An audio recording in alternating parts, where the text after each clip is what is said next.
রাজহাঁসের মাংস, তার সাথে আবার চিতই পিঠা। এটা তো আমার একটি মোস্ট ফেভারিট খাবার, আর সেটি আমার ননদ ভালো করেই জানতো। আর তাই তো সে সকাল করে তার পালা সবথেকে বড় রাজহাঁসটি আমার জন্য রেডি করে ফেললো রান্না করার জন্য।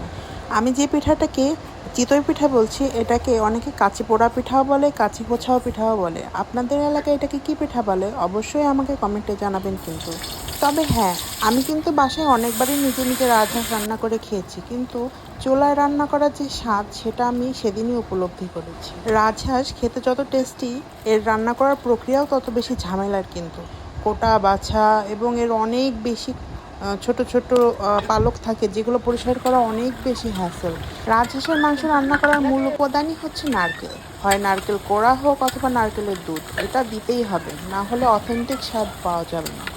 এখানে আমাকে 2-3 টুকরো মাংস খেয়ে দেখতে বলেছে যে এটা ভালো মতন কষানো হয়েছে কিনা। আমরা সাধারণত বাসায় প্রেশার কুকারে দিয়ে তারপরে হচ্ছে এটাকে সিদ্ধ করে নিই, বাট মাটির চুলায় আস্তে আস্তে জাল এটা রান্না হলে এটা অনেক বেশি টেস্টি হয়।